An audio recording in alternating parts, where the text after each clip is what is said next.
I noticed her before I meant to. Not because she wanted to be noticed, but because the room seemed quieter around her. It was the kind of silence that doesn't ask for attention, it pulls it. Elise sat near the window of the community center classroom, a pen rolling slowly between her fingers.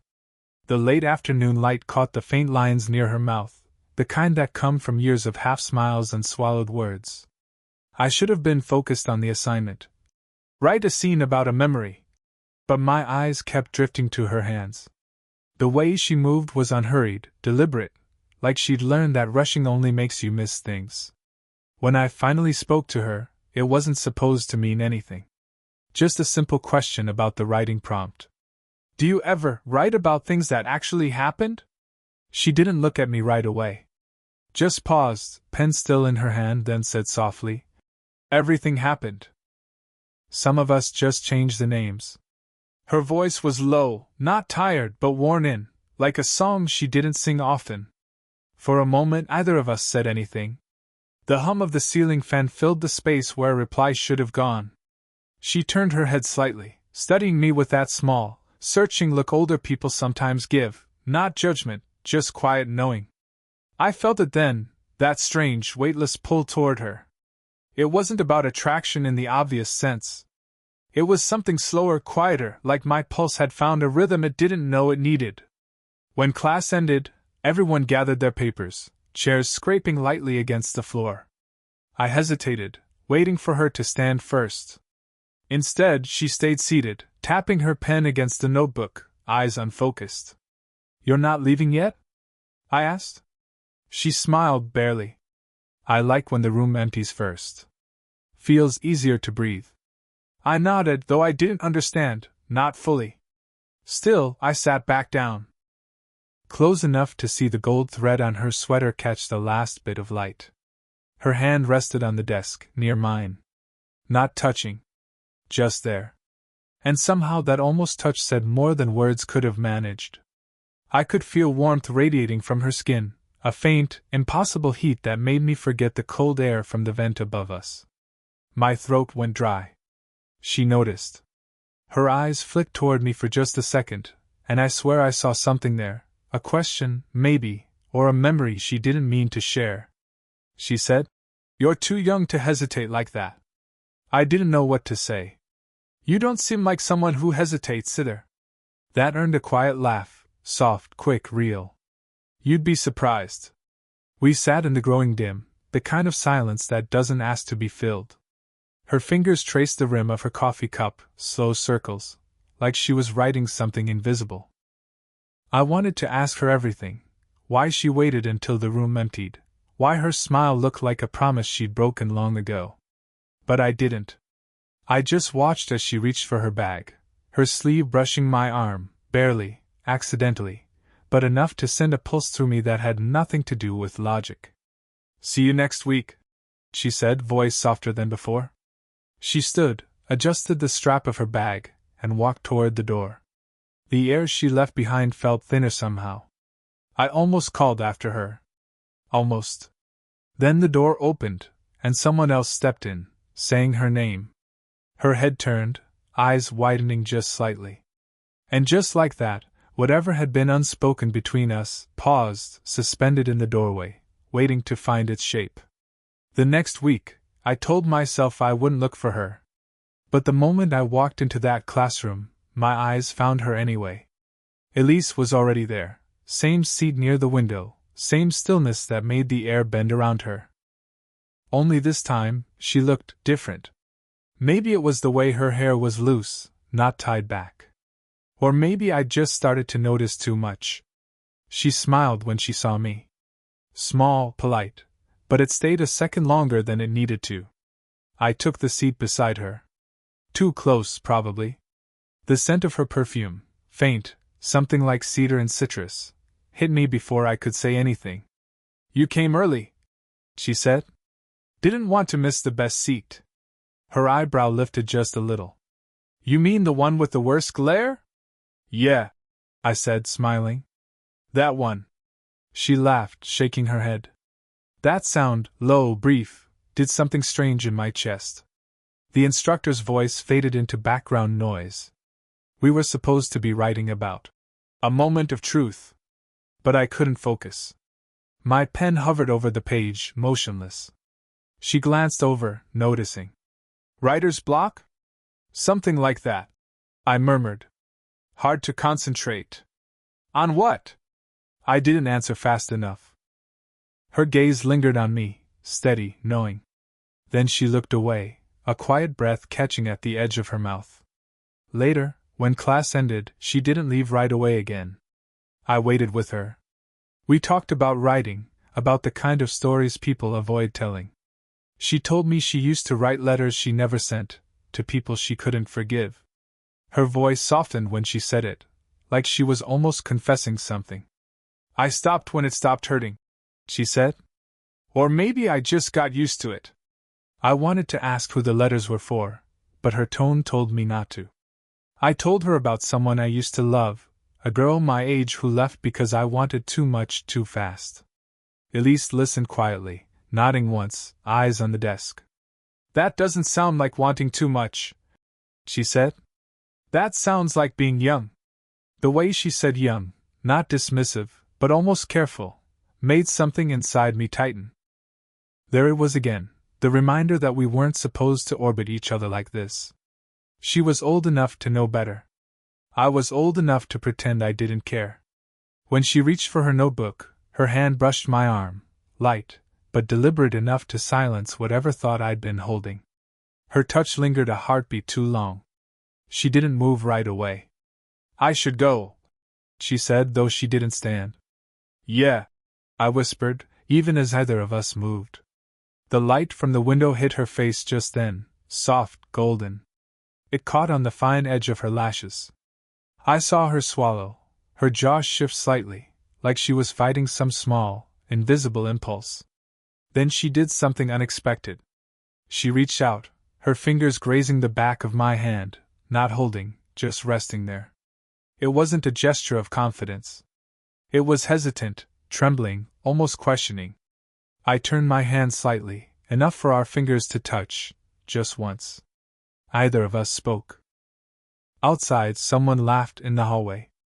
The moment broke, but the air between us didn't. When she finally pulled her hand back, her voice was barely audible.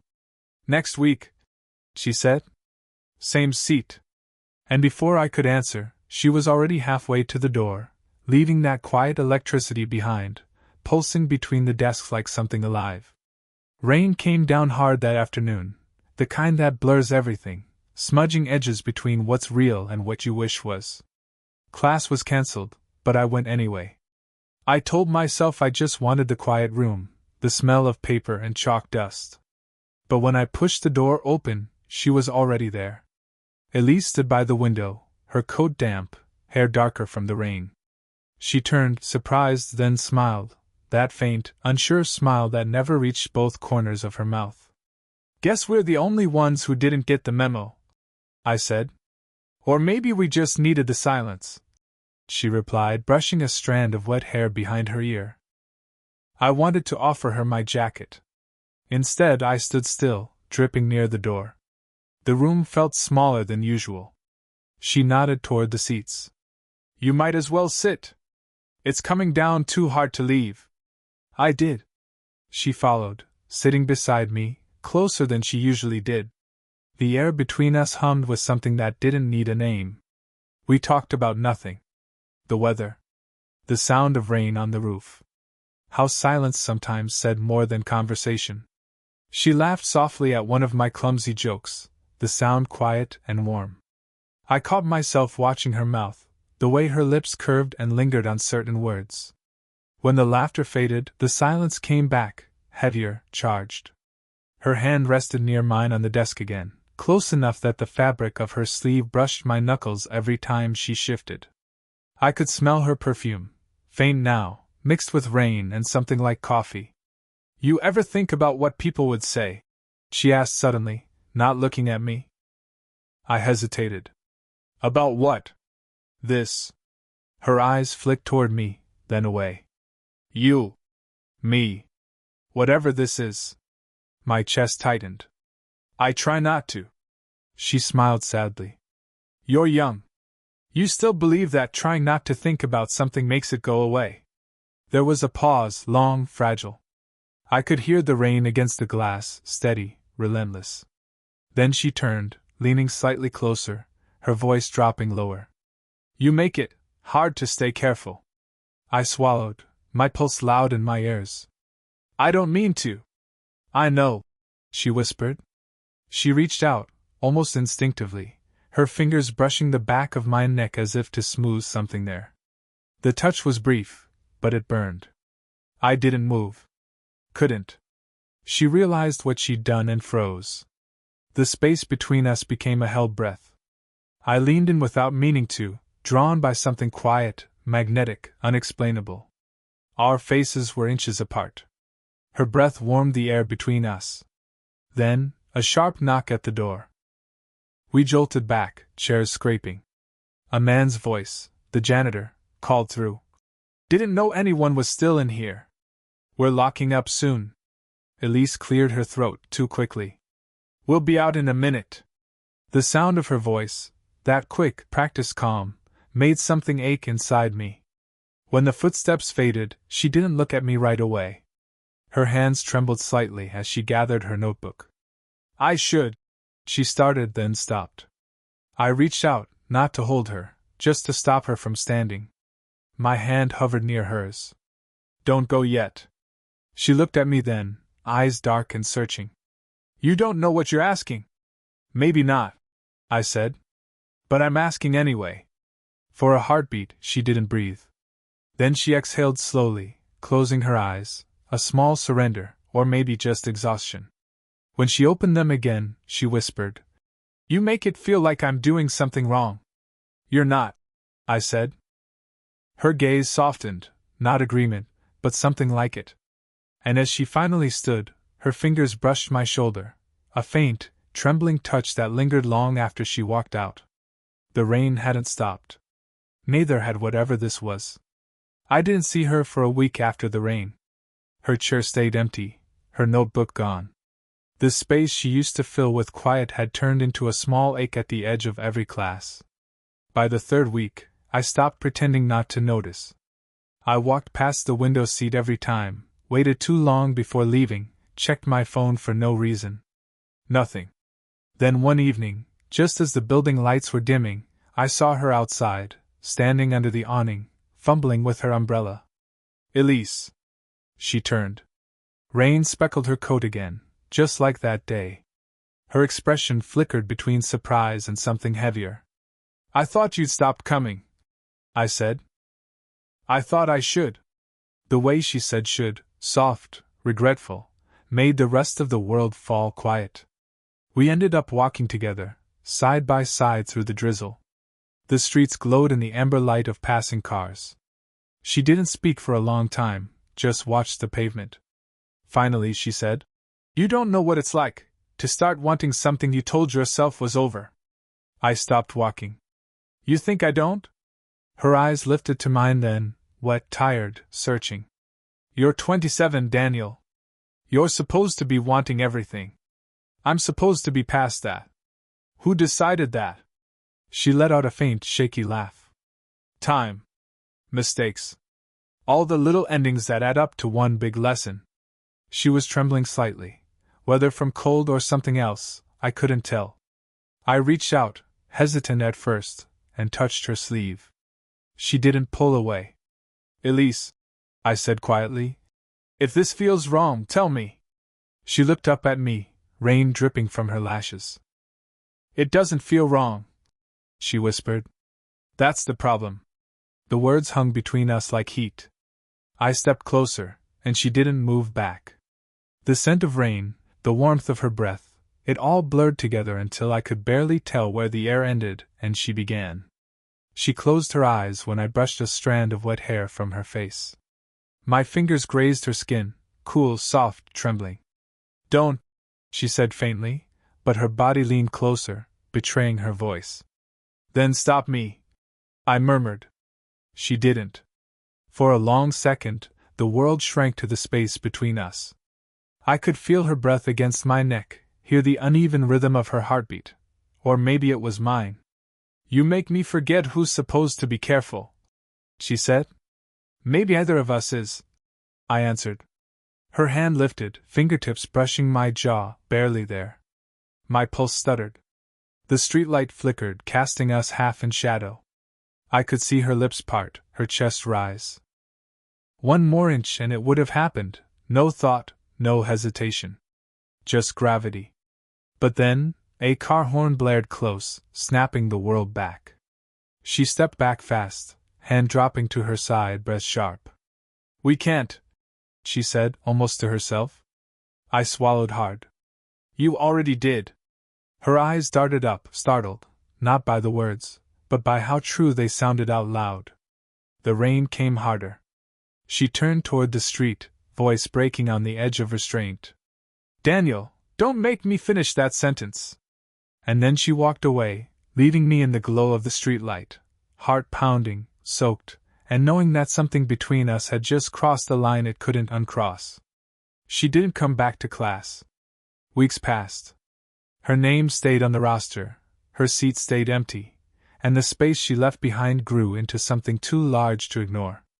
I told myself it was over, that what happened in the rain had scared her off. Maybe that was for the best.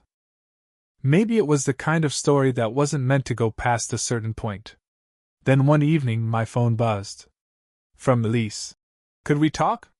Just for a minute. She chose the cafe near the harbor, the one with fogged windows and quiet music. I saw her before she saw me. She looked exhausted. Paler. But when she smiled, the ache came right back, the one I'd been trying to starve. I sat across from her. The table was too small, her knee brushed mine beneath it, and neither of us moved. Why now? I asked. She hesitated, fingers around her coffee cup. Because you deserve the truth. And because I'm tired of pretending. The words landed heavy. I waited. She looked up, eyes steady but rimmed with regret. I didn't tell you everything. The man who came into the classroom that day, the one who said my name? I nodded slowly. He's my ex-husband, she said quietly. We still work together.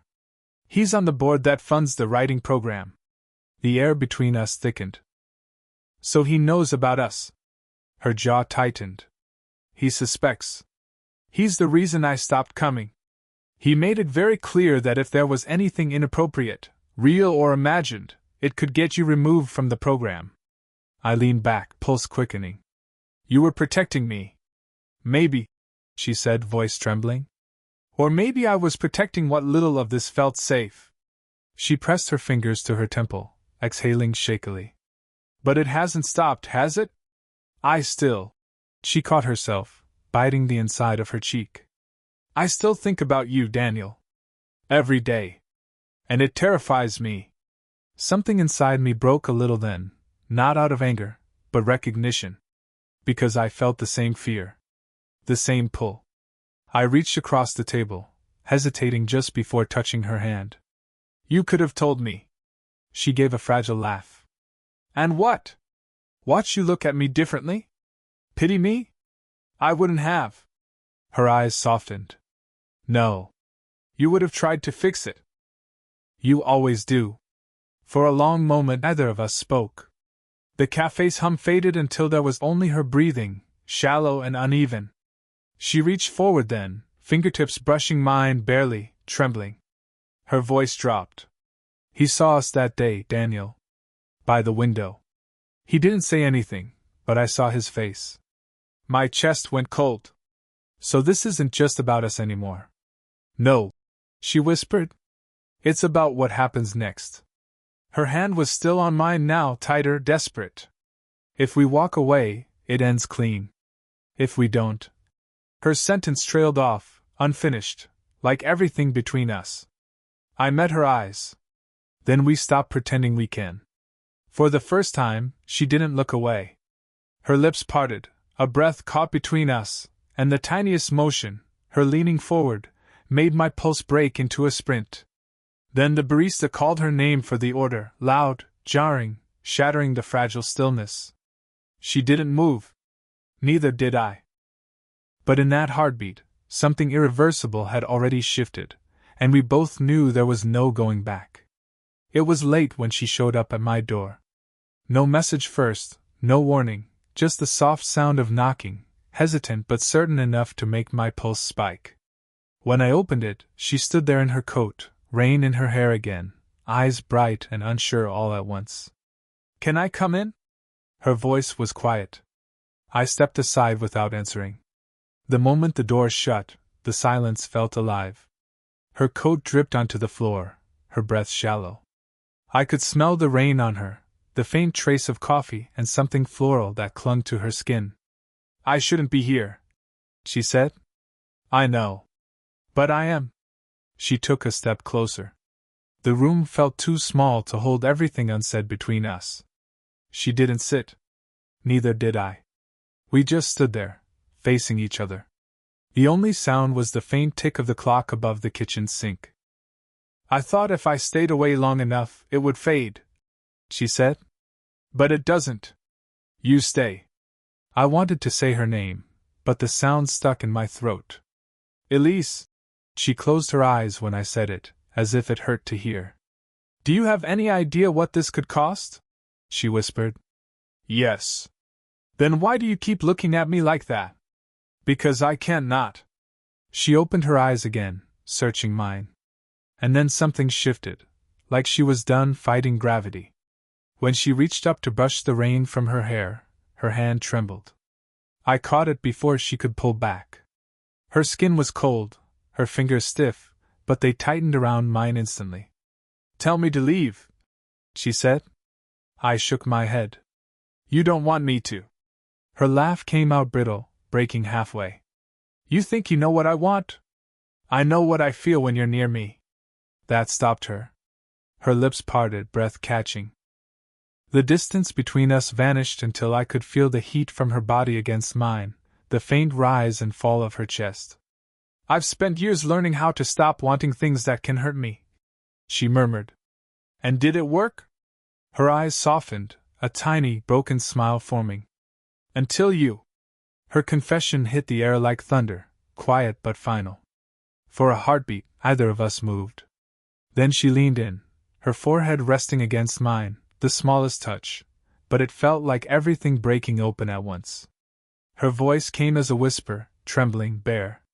"If we cross this line, Daniel, we don't go back. I don't want to." Her breath caught against my cheek. 1 inch. Half. Her lips brushed mine, just once, fleeting, as if testing whether the world would end because of it. It didn't. When she pulled back, her eyes shone with something fierce and terrified. "Now you know," she said. "I always did." And in that moment, with rain still sliding down her coat and the room holding its breath around us, everything they'd been avoiding finally found its shape, not in perfection, but in the quiet, undeniable truth that they'd already crossed the line long before tonight. The world didn't fall apart after that night. It just shifted. Quietly. Elise came by again a week later, no rain this time, no trembling. Just her, holding 2 coffees and looking a little less like someone ready to run. I opened the door before she could knock. "You remembered how I take it," I said. She smiled. "You never stopped mentioning it." We sat by the window, sunlight cutting across the floor. Everything felt smaller now, the distance, the fear, even the words we'd avoided. She still hesitated before speaking, but it wasn't the same kind of silence. It was softer. "I thought it would feel wrong," she said quietly. "But it doesn't." "It never did," I said. She laughed, shaking her head. "You're too young to be so sure." "Maybe. But you're too old to keep doubting it." That earned a look, one part warning, one part something else. "You know, I spent years thinking love had an expiration date. That you got 1 chance, maybe 2, and after that, everything was just remembering." Her words trailed off as she turned her cup in her hands, watching the light slide across its rim. "And now?" I asked. "No," she said, voice low. "I'm remembering what it's like to be wanted without having to earn it." The way she said it made my chest tighten. I reached over, taking the cup from her hands. My fingers brushed hers, not tentative this time, just quiet, steady.